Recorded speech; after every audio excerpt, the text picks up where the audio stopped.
ask a seemingly ridiculous question with the title of this devotional.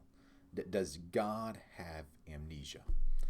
Now, I don't have much experience with amnesia personally.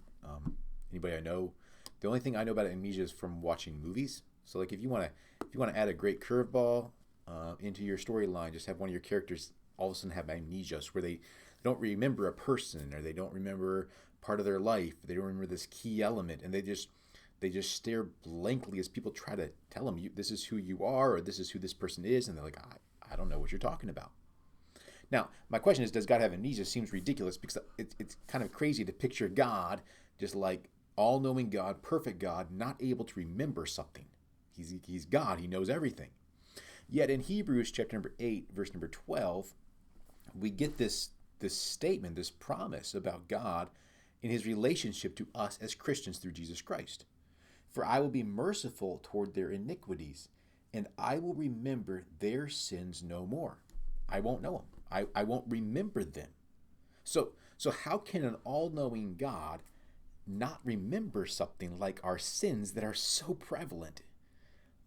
So now, just before we answer that one, just take a step back. I want to show you where we're at in the book of Hebrews in this chapter. So chapter number 8 is ongoing with this argument of Jesus Christ being a better high priest, and there is a better covenant than there was in the Old Testament. And chapter 9 flowing into there's a better sacrifice. And that argument jumps in right away with chapter 8's beginning, where here's Jesus Christ, and he's the high priest who's seated at the right hand of the throne of God in majesty on high, in a tent not made with hands like the Old Testament tabernacle was. This is made by God. And it all leads into then there's this better covenant that he has. Verse number 6. But as it is, Christ has obtained a ministry that is as much more excellent than the old, as the covenant he mediates is better. And then verses number 8 through 12 are showing this comparison of what the old covenant was like, Israel's relationship or promise from God, to the new covenant through Jesus Christ. And it's just showing how this one's a better covenant through Jesus Christ. So the old covenant, verse number 9, they didn't continue in it, which is really key. Because their covenant was based on this whole conditional if. If you do this, then I'll bless you. If you don't do this, I won't bless you. So if you do continue, I'll bless you. If you don't, you're going to get punished. And old covenant, they didn't continue. And it's inferred then that new covenant is better because it's not based upon this if. If you do this, then I'll keep on blessing you. It's based upon Jesus Christ. And, Christian, you will continue because you're in Jesus Christ. And the comparison continues on in verse number 10. It says positively about the new covenant, I will put the law in their minds and I will write it on their hearts. Old Testament, Israel had a law that was external. It was put on stone, kept in the Holy of Holies. We are given new hearts, not of stone, but of flesh, new hearts, and the law is written on our hearts. God makes us brand new from the inside. Verse number 11, Old Covenant, their whole community wasn't part of the true covenant. Not all Israel is true Israel. And so they have to say, know the Lord. You have to teach them and your neighbors. New covenant, all that God has given to Jesus will be saved. And then it gets to the promise that I started with. For I will be merciful toward their iniquities, and I'll remember their sins no more. Old Testament, God's going to remember their sins, which is actually why you see over and over again what it ends up with in chapter number 9, these priests going all the time. They're going regularly to offer more and more and more sacrifices because they keep on sinning. So why now does God not remember their sins? Well, Hebrews 9:11 through 14. Because Jesus Christ is not just a better high priest of a better covenant, he is also a better sacrifice. Because when the priest had to offer regular sacrifices for sin, here is Jesus Christ, and he's offering up a once-for-all sacrifice. That's verse number 12 of Hebrews 9.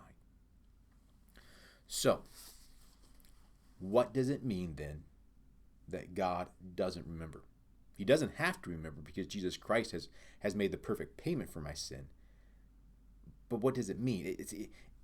It can't mean I mean, he's God. He's all-knowing. So it can't mean that when I confess my sin in prayer to God, like I'm praying and I say, God, I confess I was covetous, and would you forgive me?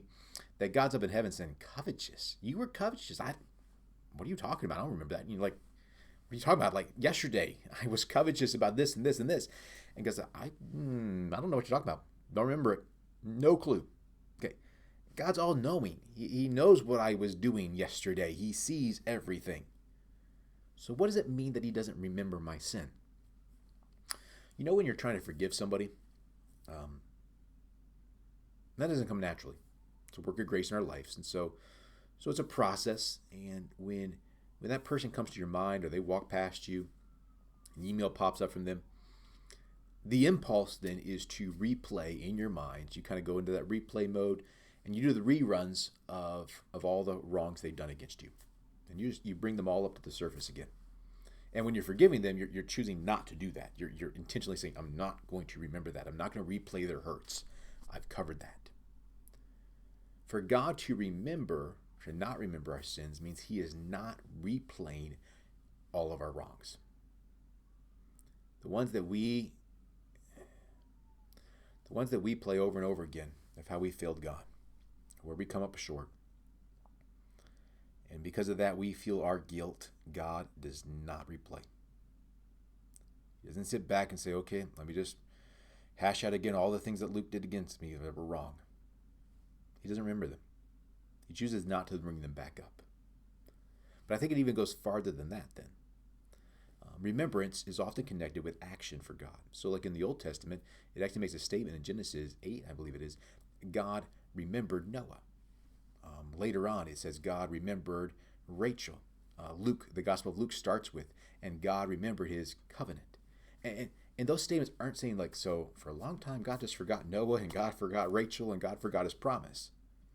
It just means it is now time to act. And so the remembrance aspect is, I remember Noah. It is time to act for Noah now. For God not to remember my iniquities, my sins, means that he will not act on them, because he has already acted my sins on Jesus Christ in his once for all sacrifice that was perfect. They've already been taken care of. So he will not replay them and then act upon them as he should as a holy God, because he has already done that in Jesus Christ. So God won't remember him.